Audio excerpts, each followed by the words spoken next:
Welcome to Trending Now USA. I am Bella, and today we bring you an in-depth tennis news special that fans around the world are already debating with passion and intensity. As the sport looks ahead to the 2026 season, one question is dominating conversations from locker rooms to living rooms, from analysts' desks to social media timelines.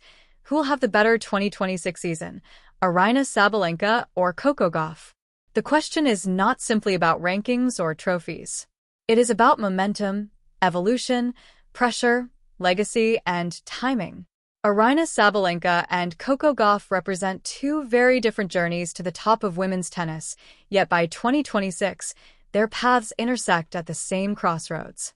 Both are global superstars. Both are Grand Slam champions. Both have tasted the highs of world number one contention and the lows of crushing expectation. And both enter 2026 with something to prove, not just to the tennis world, but to themselves. Aryna Sabalenka enters the conversation as one of the most physically imposing and mentally hardened competitors of her era. By 2026, she is no longer simply the explosive power hitter with streaky results. She is a multiple-time Grand Slam champion, a player who has survived her own technical demons, most notably the serve, and emerged with a more complete, disciplined game. Sabalenka's story is one of resilience. Early in her career, critics questioned whether her all-out power style could ever be consistent enough to dominate across an entire season. They questioned her emotional volatility, her ability to handle pressure moments, and her adaptability on slower surfaces. Yet year after year, she answered those questions with results. Coco Gauff, on the other hand, enters 2026 as the face of a generation. She has been in the spotlight since she was a teenager, carrying expectations that would have crushed many athletes before they ever reached their peak. By 2026, Gauff is no longer the young star with potential. She is a proven champion, a tactical thinker, a relentless defender, and one of the most marketable athletes in the world. Her journey has been defined by growth. Incremental, deliberate, sometimes painful growth, but growth nonetheless. Where Sabalenka's game roars, Gauff's game breathes. It adapts. It absorbs pressure and redirects it. When evaluating who might have the better 2026 season, the first factor that must be examined is physical durability. Sabalenka's power-heavy style demands extraordinary physical conditioning, and by 2026, she will be deep into her prime years. That can be a double-edged sword. On one hand, her experience allows her to manage her schedule better, peak for the biggest events, and conserve energy across long seasons.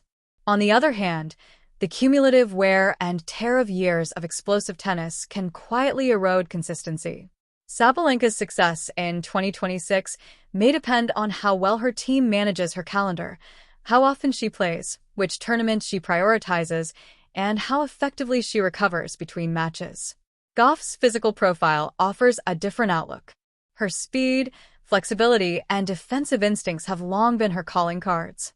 By 2026, her strength has continued to improve without sacrificing mobility. This balance may give her an edge in long rallies and physically demanding tournaments. Gauff's body has proven remarkably resilient, and her athleticism allows her to survive matches that might break other players. Over the course of a full season, especially one packed with mandatory events, this durability could translate into deeper runs at more tournaments. Another crucial factor is mental resilience, particularly under expectation. Sabalenka has already lived through the pressure of being the hunted rather than the hunter. She knows what it means to walk onto court as the favorite, to face opponents who swing freely with nothing to lose. This experience is invaluable. By 2026, Sabalenka understands her emotional rhythms better than ever. She knows when to step back, when to reset, and when to unleash her aggression. However, her emotional intensity, while often a strength, can still become a liability if matches turn chaotic. Gauff's mental game has matured dramatically.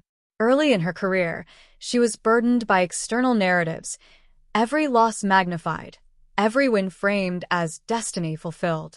By 2026, she has learned to separate noise from purpose. Her composure in tight moments has improved, and her ability to problem-solve mid-match has become one of her greatest assets. Gauff does not rely on overpowering opponents. She relies on wearing them down mentally as much as physically.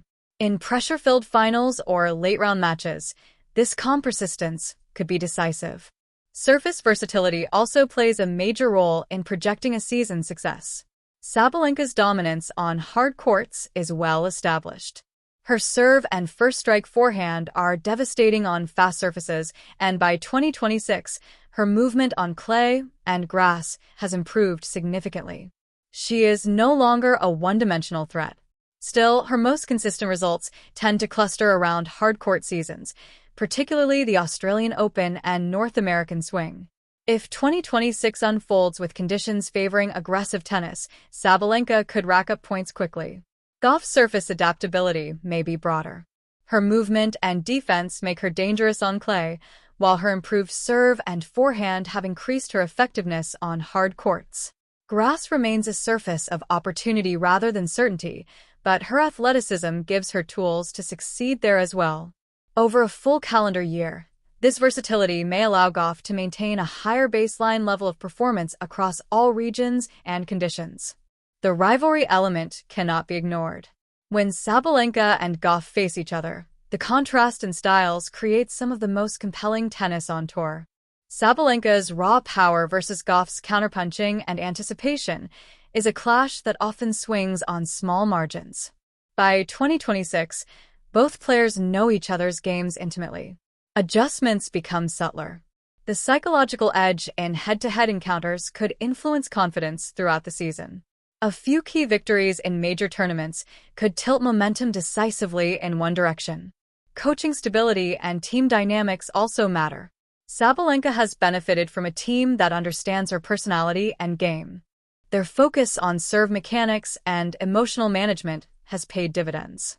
If that stability continues into 2026, it could help her maintain peak performance.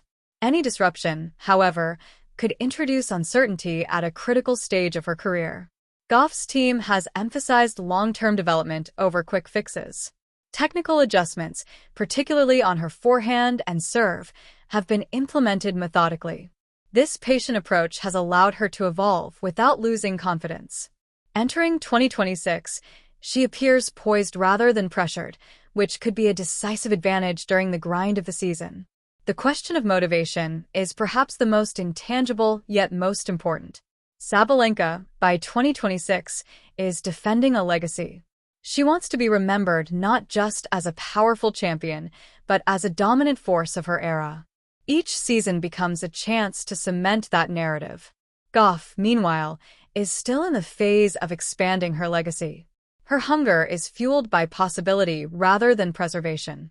That difference in motivation can shape how each responds to setbacks, injuries, or unexpected losses.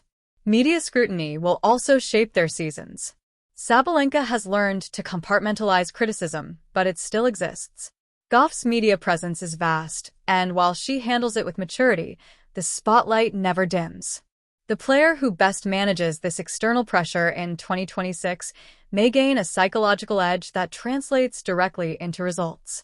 Statistically, the margins between elite players are often razor-thin. A single break point converted, a tiebreak won, or a third-set comeback can define an entire season. Sabalenka's ability to shorten points and impose herself early can lead to efficient wins, conserving energy for later rounds. Gauff's ability to extend rallies and force errors can frustrate opponents into mental collapse. Both approaches can succeed, but consistency across months is the true test. In the end, predicting who will have the better 2026 season depends on how one defines better.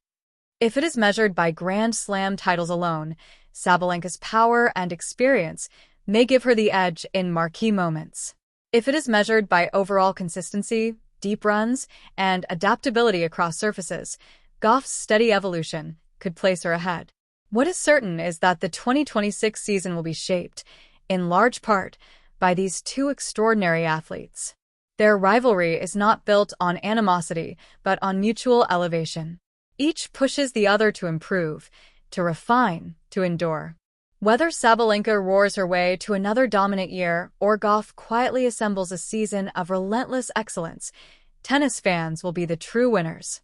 As the new season approaches, the debate will only intensify. Statistics will be analyzed, training videos dissected, and every early round match scrutinized for clues. But tennis, like life, often defies prediction. The better 2026 season may ultimately belong not to the player with the louder weapons or the calmer demeanor, but to the one who adapts best when the unexpected arrives. For now, the question remains open, and the anticipation continues to build. Aryna Sabalenka or Coco Gauff, two champions, two paths, one season that promises drama, brilliance, and unforgettable moments. This is Trending Now USA. I am Bella, and this is the story the tennis world will be watching in 2026.